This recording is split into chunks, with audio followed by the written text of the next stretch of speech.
I am Anna Seawold, and this is Authentic Parenting, a podcast about growing ourselves while raising our children. I'm a psychologist, educator, and parent coach. And on this podcast, I explore how you can connect to your authentic self, practice radical self-care, and raise emotionally healthy children. Let's break the cycle of generational trauma for a more peaceful, kind, and compassionate world.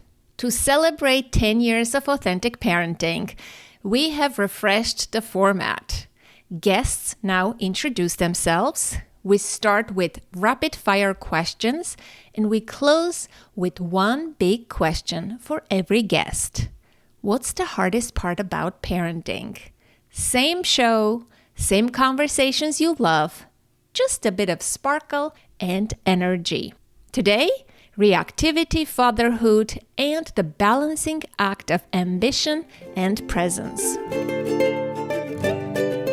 Hi, my name is Jeff Hittner, and I am a leadership expert, executive coach, and most importantly, I'm the founder of Ambitious Dads and the Ambitious Dads podcast. I've interviewed over 200 dads because really I have wanted to father and be a father in a way that was so much different than my parents' generation, and I wasn't finding the resources, the support, the community around it, and I started getting curious, and that curiosity has turned into Ambitious Dads and so much more. And you're listening to Authentic Parenting Podcast. In today's episode, we explore the invisible pressures dads carry every day, balancing ambition with presence, holding emotions they were never taught to express, feeling the weight of being a provider while wanting to be deeply connected, and silently wondering whether they are doing enough. You'll hear how societal expectations, internalized shame, and generational patterns collide for today's fathers, and what actually helps them navigate overwhelm, reactivity, and the fear of failing their families. We unpack the emotional load of fatherhood in a way that finally gives language to what so many dads feel but rarely voice. You'll also hear a powerful personal story that reveals how redefining fatherhood can transform not just a parent, but an entire family. Before we get to the episode, are you new to the Authentic Parenting Podcast? Welcome to a journey of healing and transformation. Since 2015, we've been pioneering the conversation on trauma-informed parenting and how doing your own work can make you a better parent. With over 10 years of content, it can feel overwhelming to know where to begin.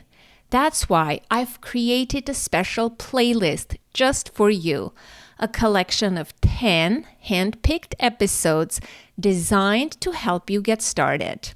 Want to understand how trauma impacts your body, brain, nervous system, parenting, and relationships? And how to heal and transform your life? Join world-leading experts like Dr. Gabor Mate, Deb Dana, Dr. Paul Conti, and Dick Schwartz, who have shared their wisdom on our show. Start your journey today. Download your free trauma kit now at authenticparenting.com/trauma kit. Trauma kit is one word and it's spelled TRAUMAKIT. Trauma kit. Again, download your free trauma kit now at authenticparenting.com/trauma kit. It's the season of giving. Put authentic parenting on your list of gifts. Give from the heart. We rely on listener support to keep the podcast going.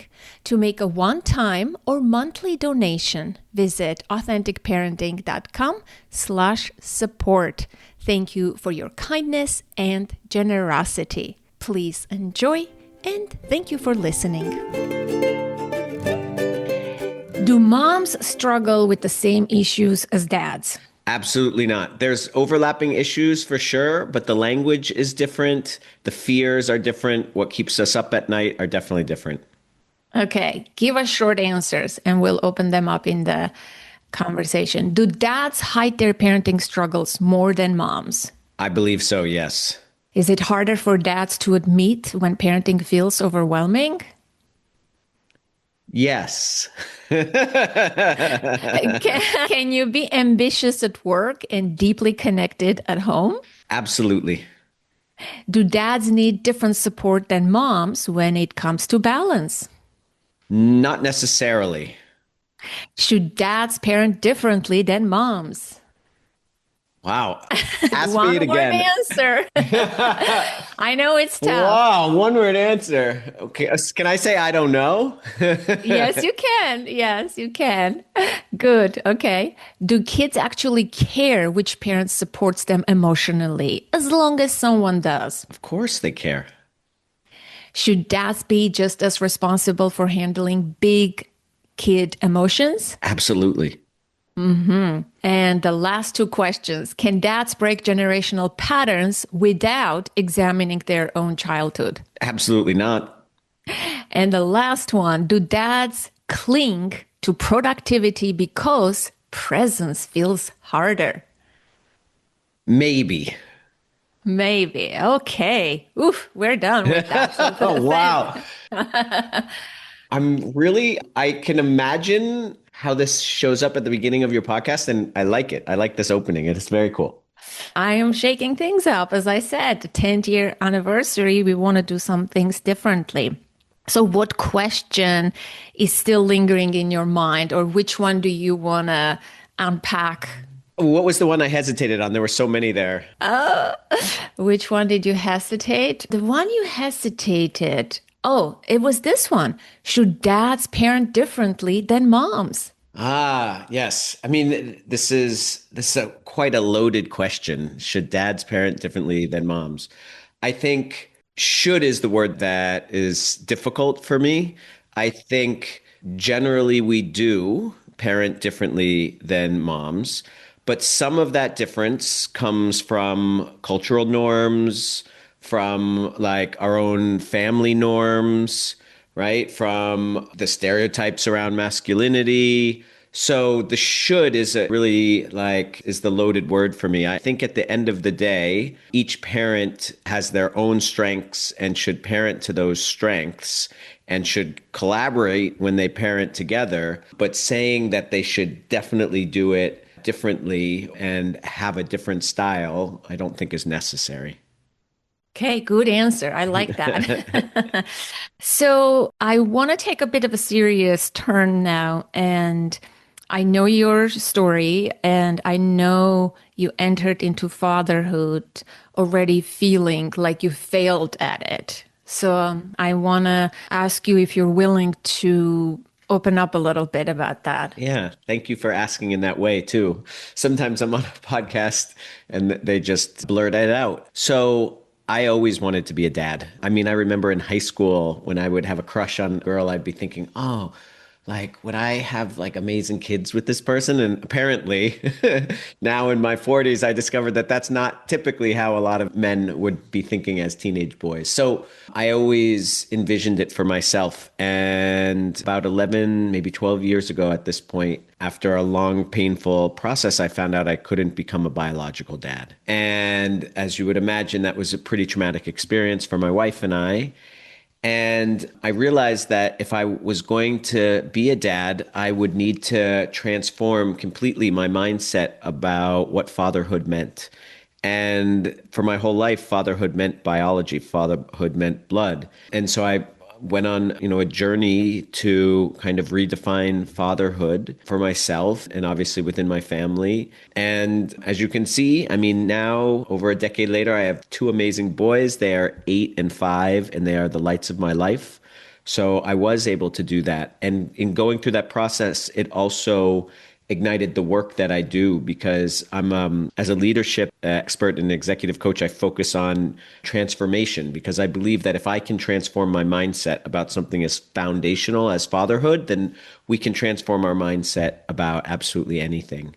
But the challenge that you alluded to was, I remember literally crying on a beach, after a failed infertility surgery and realizing, that biology was not going to be part of the story of parenthood for me. And just crying on the beach thinking like, I'm going to screw up these children that I have someday because they're going to be teenagers and they're going to be going through that phase where they're like, who am I? What's my identity? And I will have put all this baggage on top of them. I will have this baggage like, what does it mean I have a donor? And what does it mean to have a biological father and you who have parented me? And like that on top of everything else. And it was overwhelming for me and it was making me cry. And I realized now, or over the past, 3, 4 years, that what was really happening was I was learning to let go of this unrealistic ideal, like state that we hold ourselves probably as parents. I'm speaking more from the father perspective of like perfection. Like I want to be the perfect parent. And by the way, I want to have perfect kids, right? And like I knew before the journey even started that I couldn't be a perfect parent and I was making my children imperfect. And that was hard. And I think the sensitivity to that is part of what led me to build this whole movement around ambitious dads. Well, thank you for sharing that. Do you think you and your partner went through similar experiences in terms of like emotional, the journey of loss and grief over this issue? Were you able to support one another? Were you able to process before you entered into fatherhood? I want to explore that a little bit. It's a great question because the short answer is no. No two people grieve the same. And thankfully, we had a couples therapist that we had been working with on and off just to like keep our proactively, like not because of a trauma. Well, and then we ended up in this trauma. And he was so helpful. Like the first time we came in, he said, look, you guys are going to need different things at different times and you're going to process it differently. And like the other person is not necessarily going to be able to give you what you need because of that.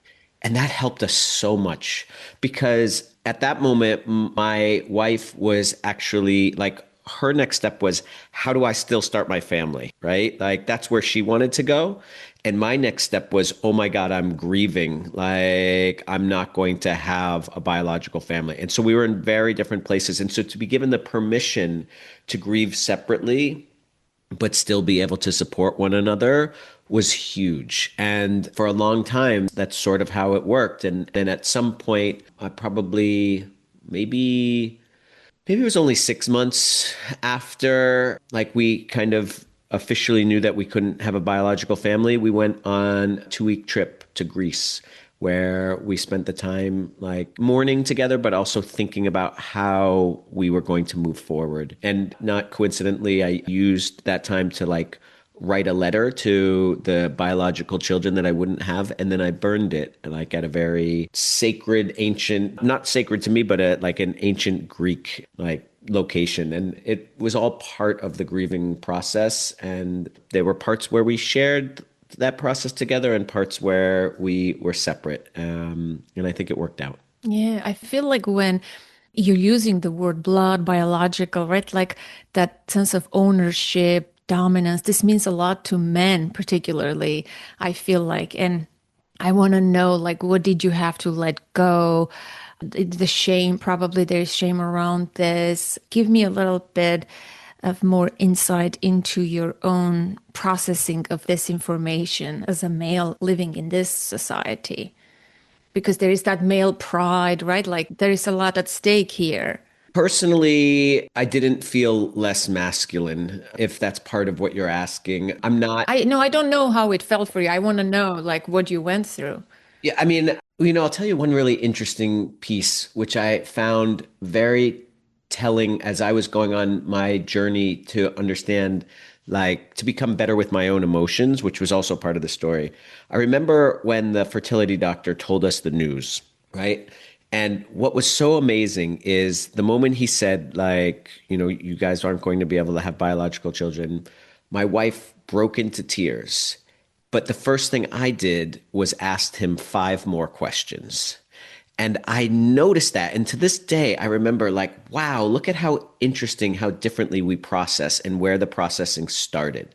So, my processing started intellectually, and then it took a little while, but I cared deeply about connecting with my emotions. So it took me a little while to get to the place where I was processing it emotionally. And so for me, like what I was going through during for us, it wasn't as long as most, maybe like a year of getting from, point A to point B, deciding we're going to use a donor and then how are we going to go about selecting one. I think most of it was a process of letting go. And letting go is great in so many aspects of our life, right? So if this was the first time I was letting go, then as a dad, I've learned to let go a million and one times in order to kind of be the dad that I want to be. And in terms of like as a man, what I found fascinating was so there are plenty of online resources for infertility, but the number of men that are on these websites is next to zero. At least it was maybe a decade ago.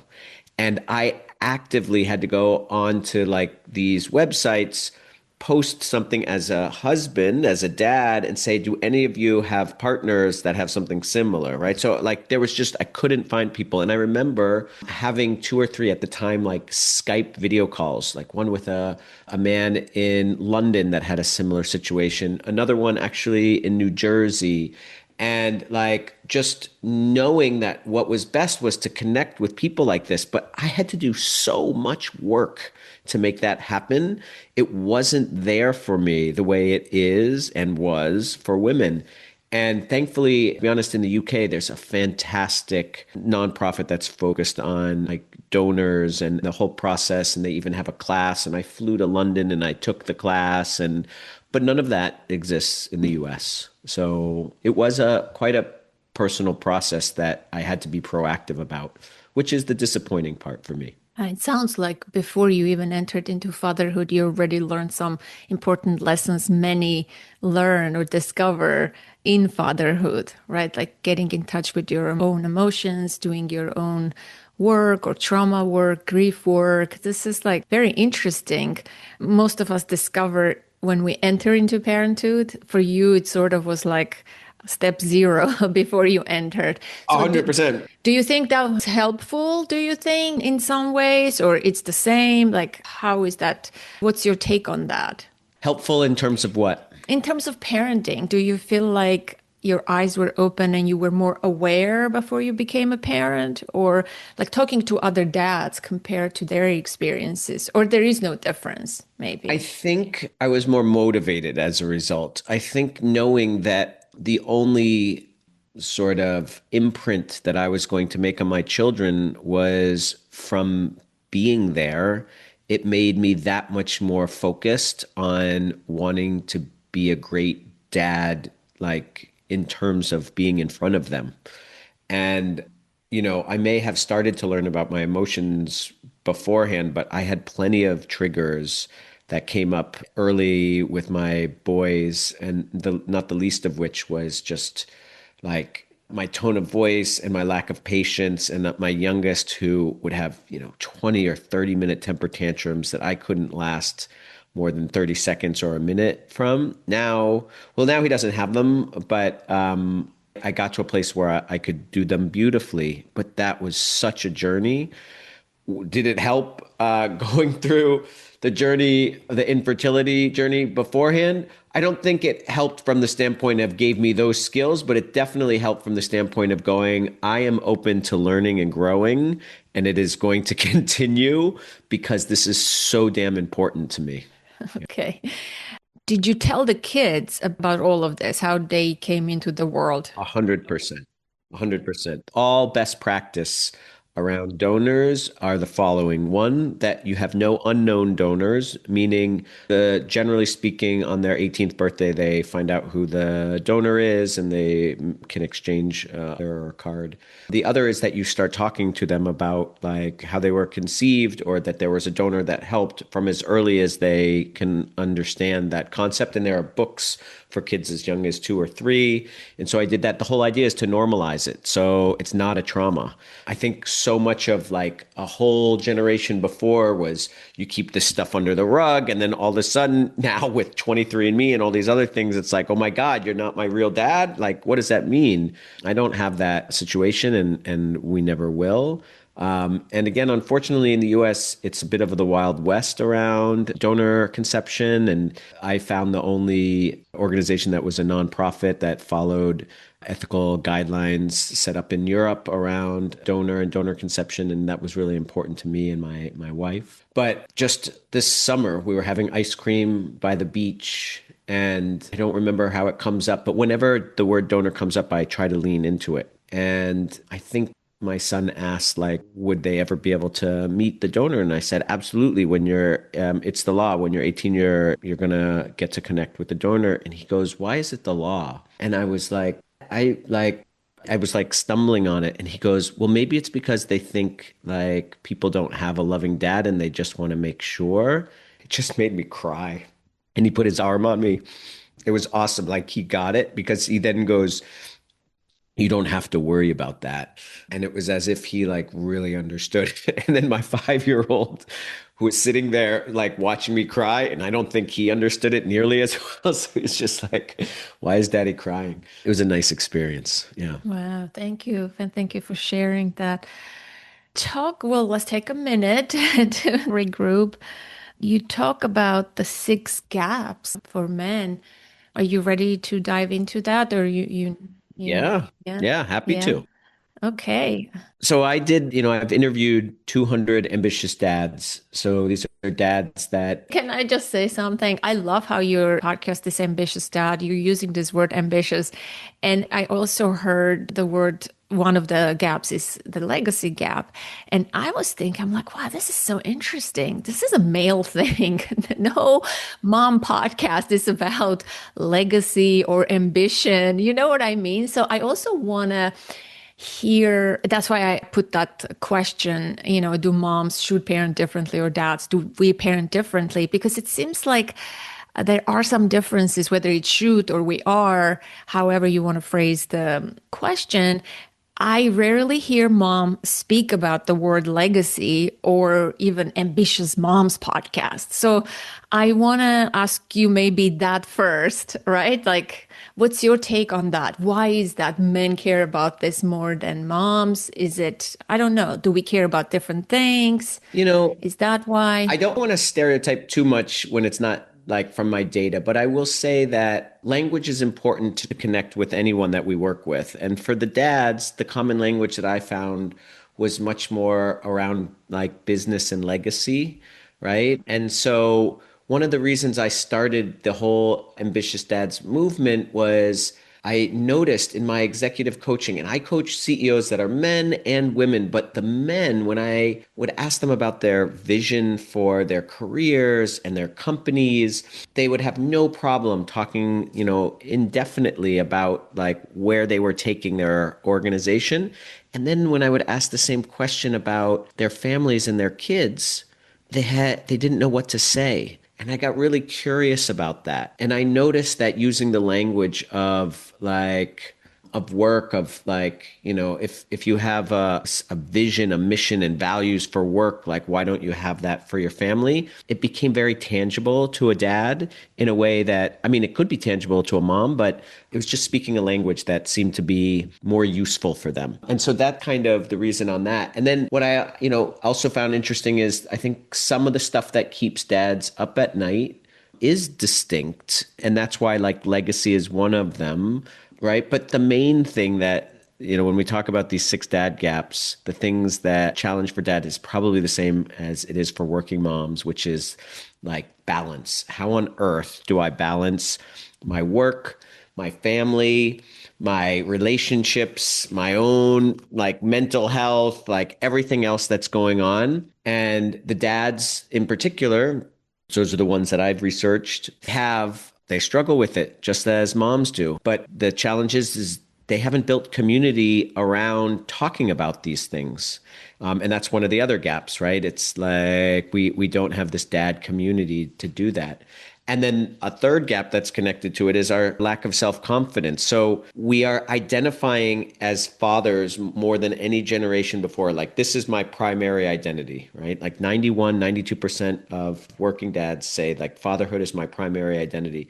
But when you ask them about their confidence in being a father, only a third believe that they're doing their job well. And so you have 2/3 of dads who care about this more than anything else in their lives and they don't think they're doing it well. That is a dangerous like area of shame. Shame and men are not a good thing. And so it's something that's really important for me to focus on. And again, it's the language. It's the language that I've found use or found to be effective with men. And like when I talk about the legacy gap, it's a little bit more about like, instead of being stuck in reactive mode from day to day, it's like, how are you going to create a vision for yourself as a dad and your future with your family? And so maybe the stereotype is that men are doing more sort of planning and thinking more long term about some of the family stuff, and the moms are more in like the day to day. And so that might be why that vocabulary is like that. The experience I've had with the dads I've interviewed, for instance, when boundaries are sort of bent at certain times, I notice the dads are quick to imagine that one bent boundary means forever that boundary is gone, right? So they're thinking about it in that longer sort of legacy point of view. Whereas the reality is sometimes it's okay to bend our boundaries. Otherwise, we're going to go insane because we can't deal with everything all the time. So I think it comes from all of that. I'm curious about, yeah, this is such an interesting topic. And I'm curious, well, there are more and more dads who are stay-at-home dads these days, right? But still, predominantly, dad is the provider, dad is the breadwinner, dads work more. And I know one family, for example, they have young kids and the father is always working. So they're used to not seeing the dad at home like, often. And one day the son said, Dad, what are you doing at home? Like they're so used to not seeing him there. So, talking about time and men having this role as the provider, do you think that plays a role? Because women sort of take care of the day to day, every day they're there, and men sort of think about the legacy and the future and the long picture. Like, why that is? Is it that time or is it by nature men think like this?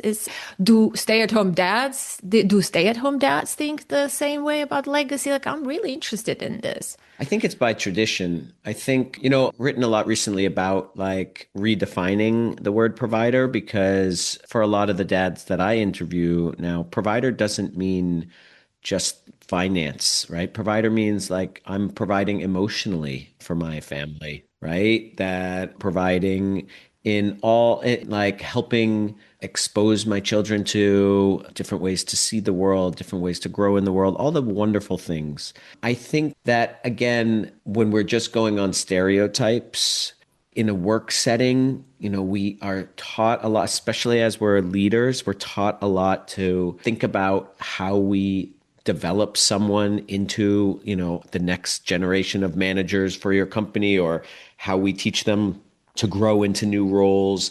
And I think, like, again, using some of that language, using some of that tradition is partially why, like, legacy and like this long-term approach to how they're thinking about fatherhood seems to connect with them. Mhm. But I'm not saying it doesn't connect with women. I'm just saying it's the language that's been working with the dads I've engaged with. Yeah, and then, well, but there's also the then day to day, right? Does that mean you're preoccupied with the long lens and the long term, the legacy stuff, and you're not focusing on the day to day stuff? So, do you think that stereotype and the traditions create this chasm for dads? Like, how can you then be present day to day if you're so focused on the legacy? How do you bridge those two things? Maybe that's a better question. I think one of the reasons that we want to focus on that is because of the weakness that we have in the day to day. So I think You think that's true? I think a lot of dads feel very reactive in their parenting. And I feel like a lot of dads are surprised by how there's this stereotype everywhere that like you become a parent and then like it's just some natural thing that you grow into. When we all know if we want to be good parents, we have to grow and learn a lot about ourselves and about our children. And for dads, in particular, many of whom have no experience sharing their emotions, even naming their emotions. And now they have to be in a very different place emotionally in order to be present, in order to not be reactive. I think it's an easy place to start is like the future state. So like, okay, I'm not really good at this. I see myself being reactive, but I can like talk about like where I would want my kids to be because it's kind of maybe where I want myself to be too. Like I want to be this person that's patient and present and not connected always on my phone and like can like be sad in front of my kids as well as happy and do all of these things. So I think it might come from again a little bit of not necessarily shame, but a place of where they're lacking. Yeah, and vulnerability. Yeah. Vulnerability, maybe. Yeah. Yeah, and trying to avoid that vulnerability. Yeah, I think there is some truth to that. Like, I work predominantly with dads too in my practice. And oftentimes, what I hear from them, they're focused on the future. When my daughter is this, I want to have this kind of relationship. When my son is this, I'm like, but your son is 2, your child is 5. Right now, let's focus in the present moment. It's interesting. I just realized that by speaking with you, that they're always preoccupied with the future. And my job is always to bring them into the present. And I just realized that, wow, this is quite interesting. This is like a real phenomenon. Maybe it is the vulnerability. Maybe they, like you said, they didn't have role models how to be a dad. And sometimes people say, well, my dad was absent from my life. He was always working. And when I turned 18, we started having a relationship. Some people will even say that, right? And we know like that's very typical. Our fathers and grandfathers were not involved in the household, in the raising of the kids. This is a new thing. And fathers are learning as they are parenting. And like you said, there is not enough support for fathers. And what I also know, women, moms have this like I can do better attitude and they sort of undermine their partners, not willingly, like inadvertently, oftentimes we as moms undermine their parenting and we take over things and we do things better. We even call names or put them down in front of the kids. Like, I mean, we've all done this. So tell me a little bit about that experience. Yeah, and I will say like early on, my favorite time was to parent when my wife wasn't there. I would say particularly from her family culture, there was this expectation that she was supposed to be doing all of the heavy lifting when our children were babies. And of course, we now know all the science and biology behind fatherhood and how critically important it is, right, to be there from day one. This is a tough issue. Like for me, I had to fight tooth and nail to be able to do bedtime, to be able to like carve out some sort of daily traditions that were mine. And, someone else had this conversation with me the other day when, for whatever reason, I have noticed that men and dads in particular, when someone is going to go and take the work and do the work, like we're not gonna like the fact that I fought back was just about my very specific personality and the story of, starting a family. But generally speaking, it's like if someone is going to clean the house, I'm not going to argue like, no, let me do it. Right. And the problem is we don't have enough of these discussions in advance. And then we just end up in this cycle of resentment. So getting to this place where, the mom as the caregiver can let go and let the dad do it very differently because the mom is probably basing her ideas on what she saw from her mom, which by the way is a lot more tangible to her than the dad's ideas of what to do from what he saw from his dad, right? Because we just said that they were much more absent. So this is definitely like a challenge that we faced. And, and it's probably one of the reasons from early on, I do boys trips all the time with my children. We do one-on-one boys trips. We do like me and both boys together boys trips so I can parent on my own. And the funny thing is, like, oftentimes women complain that first of all, they don't give an opportunity for the men to participate equally. They say, you can't do it, you can't do it. They complain. But if we don't give them an opportunity and time to learn and practice, like we had a lot of practice and modeling, they didn't. And now, because they are learning as they are parenting, like we push them aside and are like, okay, you can't do it. And then we complain that they're not helping and pitching in and doing more. It's like, no, we have to let them in a little more. But that's why I want to ask you a question. What do you think dads need from their partners, from moms? What do they need? What kind of support do you think you need from your wife or the dads that you speak with? What do they need from their partners?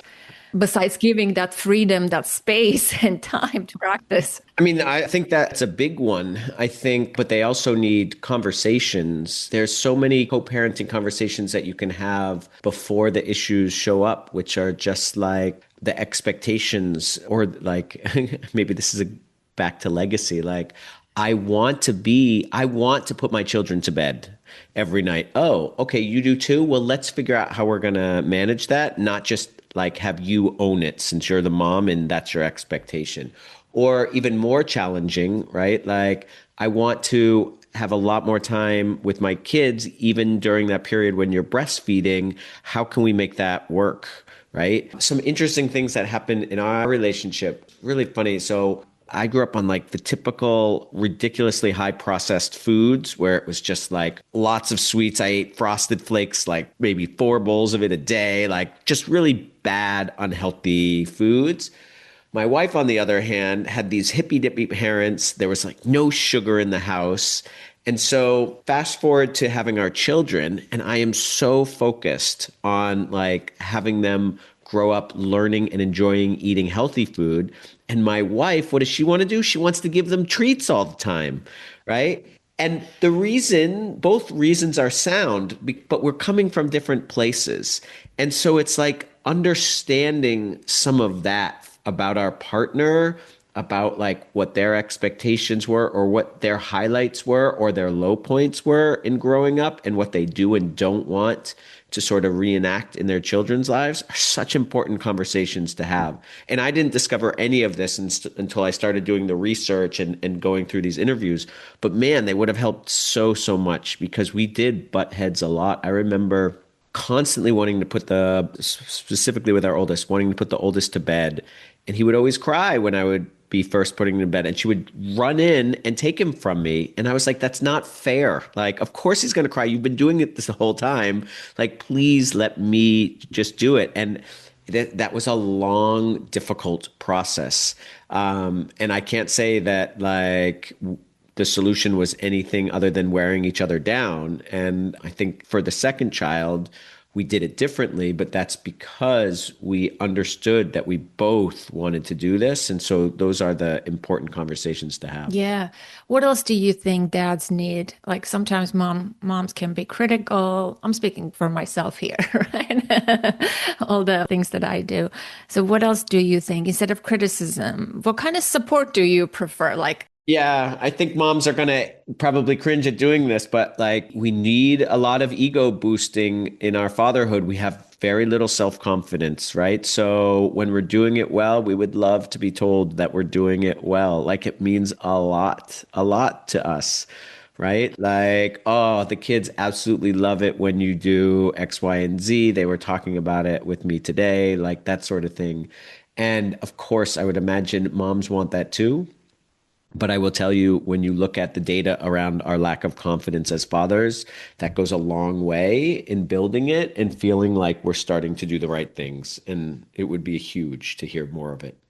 Where are you in terms of confidence right now? Like just after having two kids, comparably with the first kid, the second kid, prior to having the kids, like first entering parenthood, like has it grown? Incredibly. But I mean, also, I cheated. I interviewed 200 dads and I've run programs for dads and I coach executive dads. So I will tell you that funny story when my two boys were probably like 2 and 5, they have a 3 year age gap. Like they would be fighting all the time. And I was like, "Ah, I am such a shitty dad. Like I can't get these boys to stop fighting."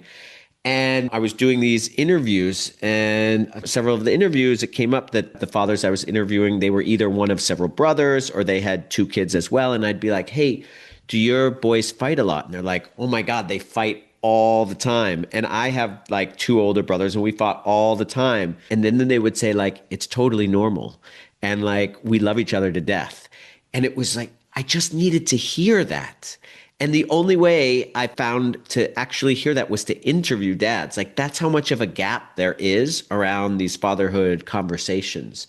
And I've started to run programs. I run a program, like a 12-week online program called Founding Fathers, where we do a lot of this work together. And what's so interesting is many of the men in the program are like, yeah, we have like dad meetups, but we don't like talk about anything like deep or vulnerable. And for some reason, like they need like a designated space that's going to say, this is a space for being vulnerable around our fatherhood. And that's what I sort of gave myself by doing these interviews. But that's another thing like that men need to create for themselves that I feel like women are doing particularly well because that's also part of your tradition and culture of like, because being a parent is so damn hard, right? Yeah. Do you think that transfers into your day-to-day friendships and your gatherings with other men? Do you think it makes you more adept at opening up about parenting and talking about vulnerable topics, or you only keep it in that space? Like men always compartmentalize, right? Yeah, I think all people do. Yeah. But yes, I think me personally, I want to talk about being a dad in any space that I'm in. I find it hard to have just like my football friends, like just friends that I talk sports with. That's just not that important to me. I like to go deep. But I do feel like a lot of these men that were in programs talk about like this is still the only space where I talk about these deep things. So they're not taking it and bringing it back to their other friendships. And again, I think this is just part of a cultural shift that needs to happen and is starting to happen, but there's a long way to go. Yeah, I just want to highlight something you said before that, when you do something right or well, you want to hear, words of appreciation. And I think you said it goes both ways. So, yeah, I think appreciation in a relationship, in a marriage is so important. I just want to underscore and say we can all do that more of. It just creates a different dynamic between people because we habituate, right? We do things. And of course, we doubt ourselves. Moms doubt themselves too. Like you cited some statistics about two-thirds of men like they're not confident. I think moms suffer from the same. They're, am I a good mom? Am I a good parent? Somehow, like we all struggle with that. Maybe for men, it's a little different version of it because you're parenting with your partner who is like you think they are acing their game or they're doing better. I think in a couple, when you ask dads, they always undermine probably themselves than their partners. They always think moms do it better. Like it's just sort of understood, right? It's the first place we ask for how to do something, right? How do I do XYZ with my child?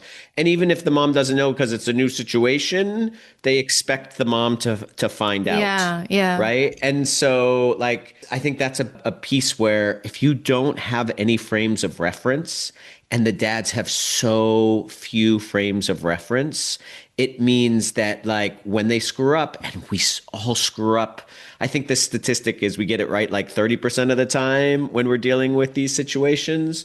We just think, nope, that just signifies I'm horrible because we have no other points of reference to recognize like, no, if you were the wife who would have also talked to three of her friends about like what just happened and then it didn't work out, they would have also said that they went through the same thing. It was funny in my Founding Fathers program, one of the men, there was about 25 dads in the program, and one of them goes, Guys, I just screwed up so bad last night. I was responsible for my son and he fell off the couch. They had maybe a 7, 8 month old son who was just starting, or maybe even younger, maybe 5, 6 months, was just starting to crawl around.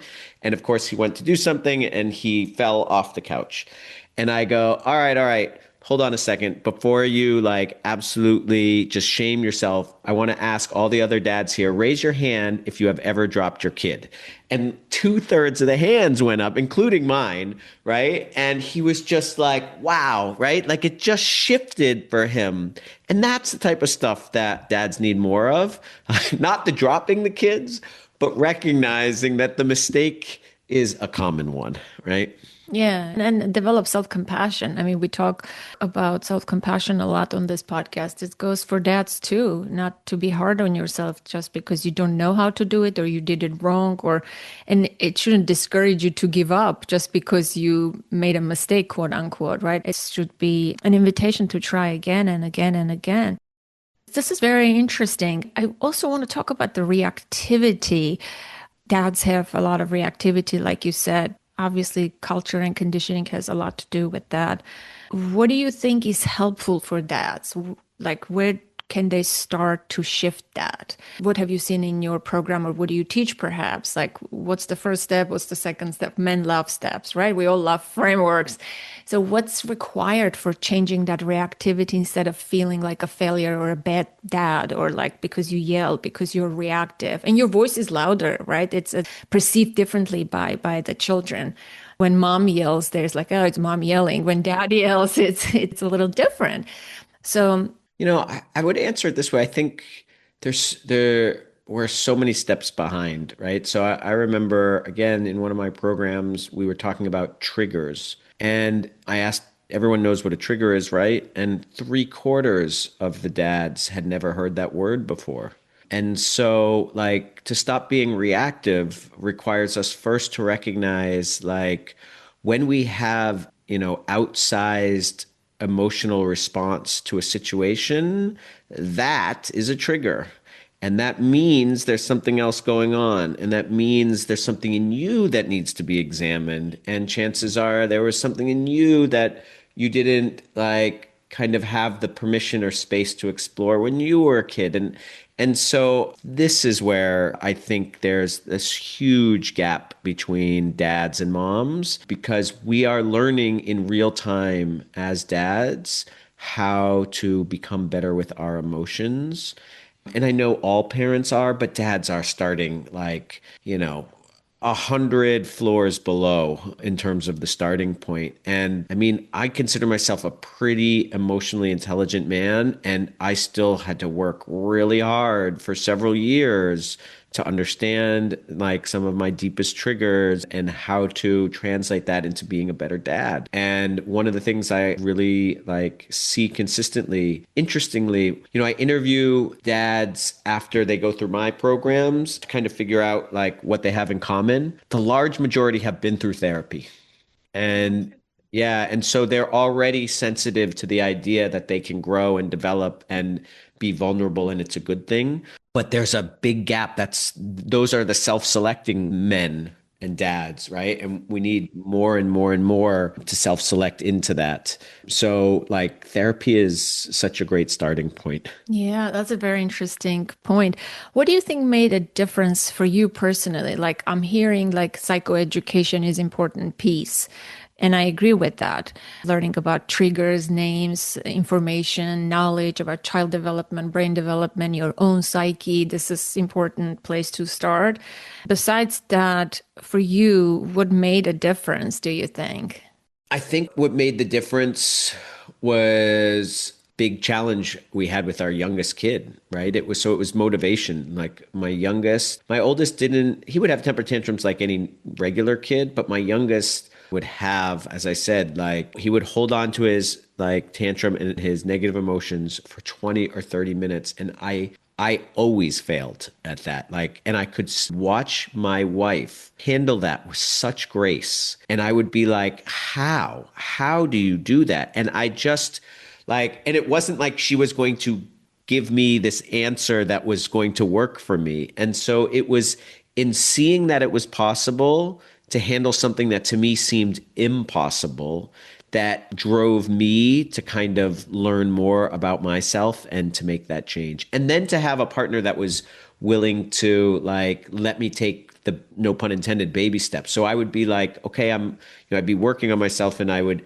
handle the temper tantrum and we would get to minute number 2 and I'd be like, I have to tag out now because at this point it's just going to be like worse for everyone. And she would be okay with that. She would, so I got to try longer. When I couldn't handle it anymore, I would walk away. And eventually got to a point where I could, but I needed to have a partner that was like understanding and okay with me developing and growing in that way. Yeah, that's a great point. Sometimes I know this, when a situation like that rises and a mom can handle quote unquote better, a dad who is already feeling less confident, like, that confidence gap, it can go both ways. You can withdraw and shut down and say, I'm never gonna get this right. Or you can say, I'm inspired by this. I want to learn more. And I'm glad in your case it was the second one. You were inspired and you had conversations with your wife and then support in learning this. I think this is a skill nobody has taught us. And we need to support one another because it's the best interest of children, right? That's the main thing. I want to know at the end, what are some podcasts that have influenced you, inspired you on your fatherhood journey, books, resources? In terms of books and resources, I like everything growth mindset oriented. So Carol Dweck's work has really inspired me a lot. For me, because there's a lot around social and emotional intelligence, but I'll tell you, most of that is through mentors that I like speak to, since because of the work I do, I kind of have access to those types of people and am able to kind of get one-on-one connection. But it's such an interesting question. I'm on Substack and I write on Substack, and there's a lot of great psychologists that I follow. Dr. Kelly Flanagan is one. I have to think of, there's a few other names. And I have a few close friends that are really focused on sort of this modern masculinity that I reach out to. One is the head of Pala, which is, I think, the largest sort of retreat and yoga center in the US based in Western Mass. And I remember, funny enough, I texted him like a couple months ago, or maybe this summer, that story I told you about crying in front of my boys. And I asked him, hey, do you ever cry in front of your son?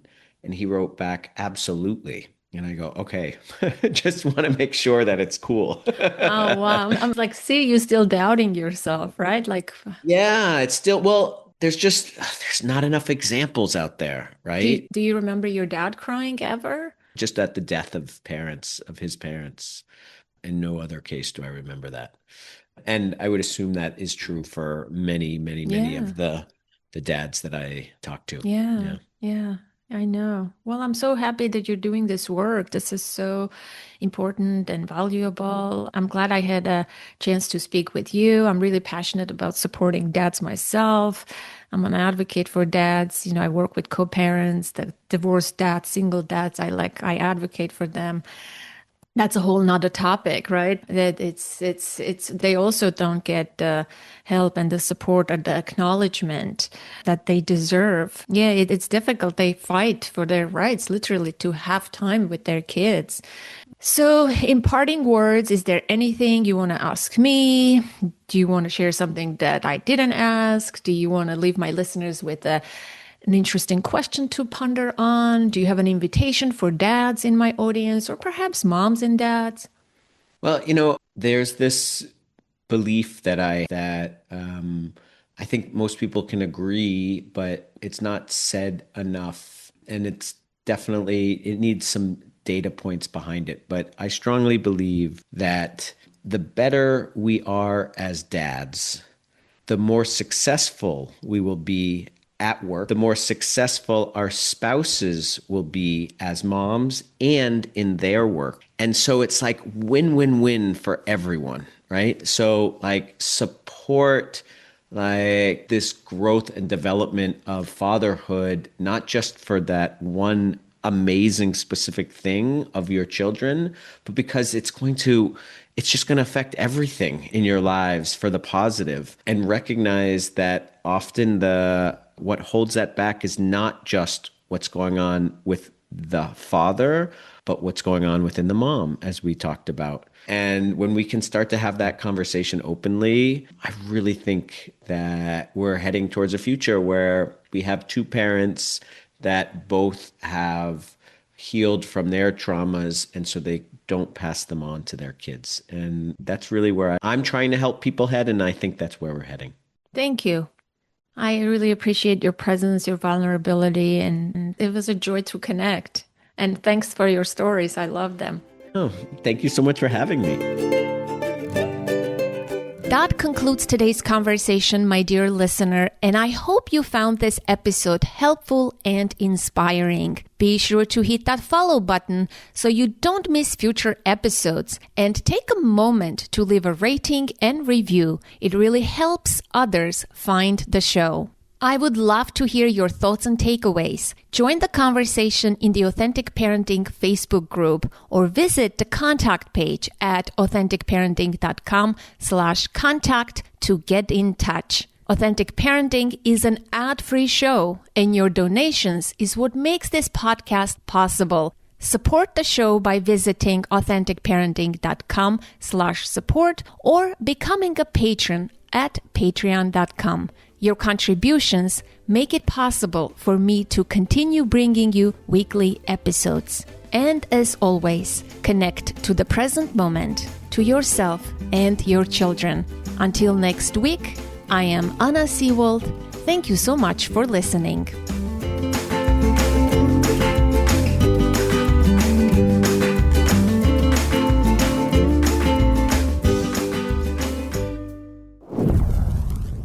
This episode was edited and produced by Ami Noor. If you need expert support to bring your dream podcast to life, from editing to full production, Ami Noor can help make it happen. You'll find his link in the show notes.